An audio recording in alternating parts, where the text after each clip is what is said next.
शमशाद लगारी आएगी, वो सुबह कभी तो आएगी। साथियों, स्टेज ते वेठल मरकज़ी सदर ऐं सिंधियाणी तहरीक जी नई चूंडियल भेण अदी उमराज समो साहिबा ऐं असांजी नई बाडी ऐं जेके स्टेज ते वेठल आहिनि महिमान, जीए सिंध, जीए असांजी हक़ परस्त जदोजहद। साथियों, अॼु पाण हिते जेको प्रोग्राम कयो आहे, मुनक़द कयो वियो आहे, तमामु ज़बरदस्त ऐं सुहिणे तरीक़े सां हीउ प्रोग्राम थियो आहे।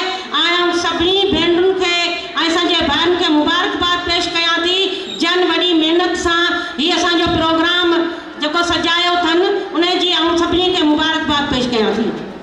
अॼु प्रोग्राम जेको अदी ज़ायदा जे हवाले सां असांजी सिंध जी सूरमी बहादुर भेण अॻवान हुई, असांजी अमर हुई, जंहिं सॼी ज़िंदगी पंहिंजी सिंध ख़ातिर वक़्फ़ करे छॾी ऐं जदोजहद जे मैदान में रही। इहो असांजे लाइ हिकिड़ी वाट हुई, हिकिड़ो असांखे सबक़ ॾेई वई त औरतूं अहिड़ियूं बहादुर थी सघनि थियूं। मूंखे उनवान मिलियल आहे असांजी ॿाराड़ी जी औरत। ॿाराड़ी जी औरत जी ज़िंदगी छा आहे? उहा औरत जेका ॿाराड़ी जी आहे, उहा हिकु ढोरनि ऐं ढकल वारी ज़िंदगी गुज़ारे थी। उनखे कंहिं बि जीअण जो हक़ कोन ॾिनो वियो आहे, उनखे उहा सम्झ शौर कोन मिलियल आहे। ऐं उन जे बुनियाद ते जेको असांजे क़ाइद मोहतरम रसूल बख्श पली जे जेको तालीम ऐं नज़रियो ॾिनो, ही ॿाराड़ी जूं औरतूं आहिनि।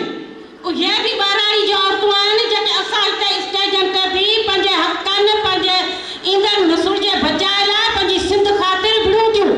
इहा बि हिकिड़ो ॿियो पासो आहे, इहा बि सिंध जी ॿाराड़ी जी औरत आहे। पर असांजी ॿाराड़ी जी औरत खे रुॻो ॿार ॾियण जी मशीन सम्झियो वियो आहे। असांजी ॿाराड़ी जी औरत खे रुॻो घर जी सफ़ाई जी मशीन सम्झियो वियो आहे। उन घर जे कमकार में मसरूफ़ लॻी पियो हुजे, उनखे जीअण जो को बि हक़ न आहे। ऐं ॿिए पासे जेका इस्लामी असांजा भाइर आहिनि, जेके उहे पंहिंजी दावा सां था कनि बाबा ही ॿार जेके आहिनि वधाईंदा वञो। असांजे इलाइक़नि में इहा हज़ारे सवे भेनरूं आहिनि जेके अजल जो शिकार आहिनि, ॾाढा 15-15 ॿार ॼणनि थियूं ऐं उहे उन्हनि जा घर वारा चवनि बाबा इस्लाम में त आई कोन, इहो नाजाइज़ आहे ॿार जो वफ़ो या बंदिश करणु।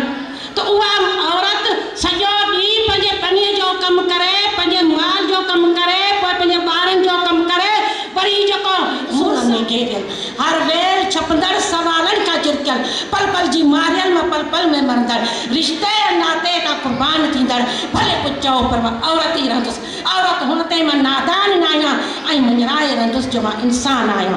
इंसान बणिजी मां जीअण थी चाहियां। मां हाकिम जो न आहियां, मां महकुम बि न आहियां। मां सोचनि ॾिसां सभु कुझु थी सम्झां, मां सभु थी ॼाणा। मां करे कुझु न सम्झो जो मां मज़बूत आहियां। मां नक़ली निकाबनि खे टुकराइण थी ॼाणा। मां सारनि ज़माननि सां टकराइण थी ॼाणा।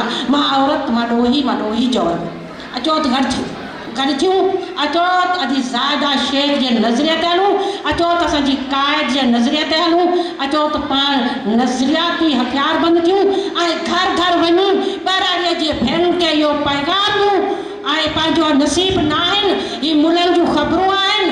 पाण पंहिंजे मुस्तक़बिल लाइ का नई सोच पैदा कयूं।